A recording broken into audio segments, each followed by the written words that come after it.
In terms of the Israeli rape claims, it was a giant hoax. There is one case that is completely credible, in my opinion, Amit Susana, who was raped while in captivity, right? This is how rape as a weapon of war happens when a population is dominated by an invader.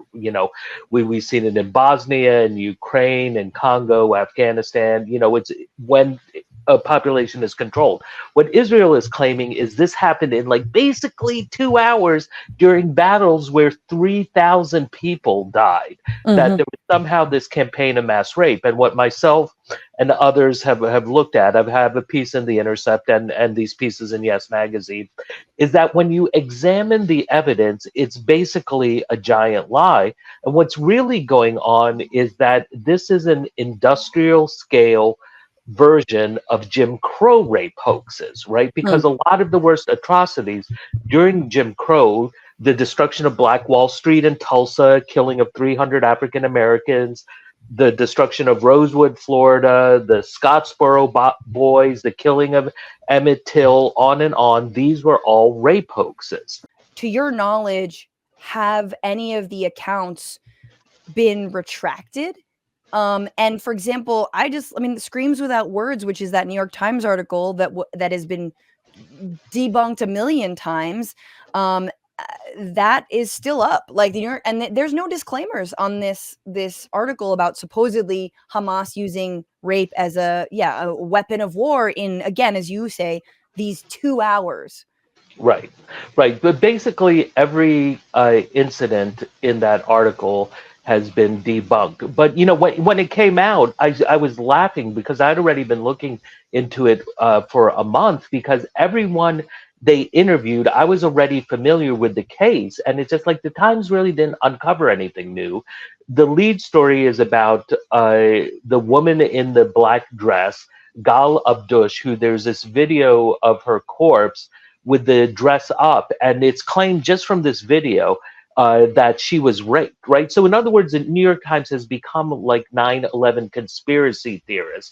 They're like, look at this video. This proves it was an inside job. The idea it's just like, this is war. Shit happens in war. She was blown up, and it's just like, well, maybe like grenades might have done something. And you could see her face is all burnt. The flesh is burnt down to the skull, and it's just like, it's just like shit happens in war. Right. And then they focus on the idea as if rape is somehow worse, or is it you're claiming kind of a better propagandistic tool if you want to dehumanize an entire people and population and justify this mass atrocity. And that's a great point, because what we should remember is from the beginning, it's been nothing but a torrent of propaganda, right? And no one has really believed the Israeli propaganda. No one believed, that the propaganda about there were Hamas command and control centers in the hospitals, that, all the beheaded babies stuff, all the stuff about UNRWA employees were involved in October 7th attacks. But the one thing people have believed, even on the left, even progressives, is the rape claims. Both Katha Pollitt and Jill Filipovich had columns denouncing feminists for not believing Israeli women. And it's just utterly insane. Israel has weaponized Me Too and feminism as rape and as a weapon of war. Yeah. As well as why am I blanking on his name? What's his? Anthony Blinken? No, Anthony Blinken. Disinvited Martha's Vineyard guest, Epstein Island friend, Alan Dershowitz. Dershy's calling us all out. He's like, "Me too, except if you're a Jew." Remember that line? That was awful. That wasn't just a line. That was a whole campaign, and that's really important, because what one of the things that Israel was up to, and again, they admitted outright, this is an inversion of the reality, right? That's a whole thing about Jim Crow rape hoaxes. We can go back to Native American captivity narratives, which were false stories about white women being raped in the 1700s by Native Americans. It completely inverts the sexual violence, right?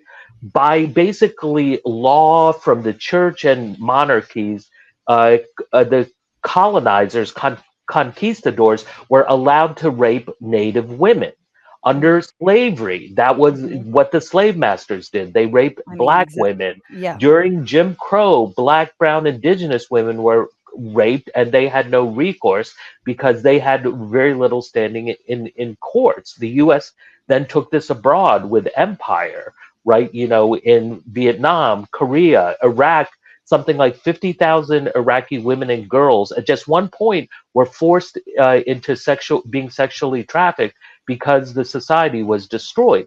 So, and what Israel is doing now is they are engaging in this massive, systematic gender and sexual based violence against Palestinian women that UN women's groups are trying to highlight and bring attention to. Mm, You know, the fact that at one point there were 50,000 pregnant women with no neonatal care, right? They're giving birth in the most barbaric conditions, hundreds of birth complications a week, 100,000 women who are lactating, whose breast milk is drying up, the destruction of sanitation that is devastating menstrual health.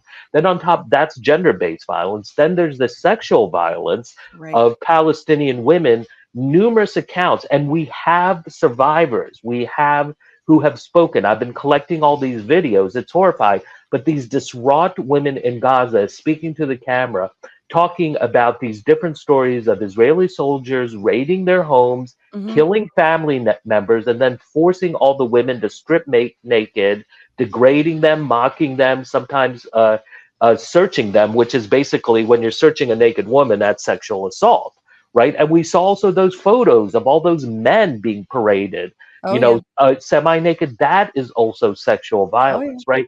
And so that is getting zero attention while the fake Israeli claims are dominating the Right. media.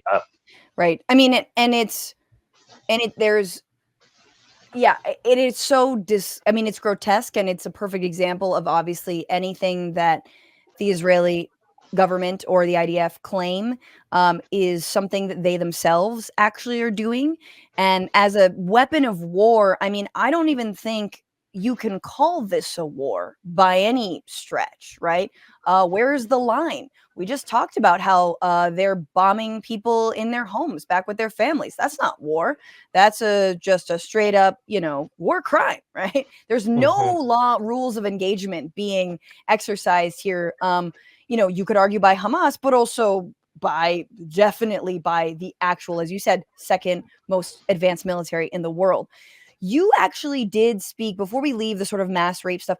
You spoke to some of the, victims who were named in some of these reports. Um, like, what's their experience of the way that their stories have been weaponized? Specifically, I think that the family members of that couple whose names I, I'll I never yeah, forget. I spoke to the relatives of Gal and Nagi Abdush. They were the couple who were featured in the New York Times report, "Screams Without Words," and they totally disputed the notion that Gal Abdush was raped, because it turns out the New York Times, in their report, they reference various text messages, phone calls, voicemails, but they left out the fact that there's this one voicemail or one text message at 6:51 where Gal Abdush says the explosions at the border are insane. We're getting in the car and leaving. Mm, 9 minutes later, the husband leaves a voicemail for his brother, and I talked to his brother, that says Gal has been shot in the heart and is dying, right? mm, So in that 9 minutes, according to the New York Times, this couple is like captured by Hamas.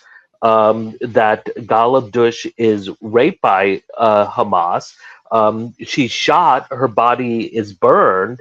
And meanwhile, neither Gal or Nagi are happening to mention any of this to their family right. that she's being attacked. It's just a complete lie, I think we can say, just like every other one is, except this one Israeli woman who was in captivity. Right, And right, so, right, right. And and the Yeah, sorry, keep going. Well, this is the atrocity propaganda that's being used to justify the war because Hamas equals ISIS and all Palestinians are Hamas, right? Mhm. So, and it's that, and we also heard like constantly, like, to have the German chancellor, it's just like, they're just like ISIS. And it's just like, what is up with Germany? It never meets the genocide that it doesn't want to support.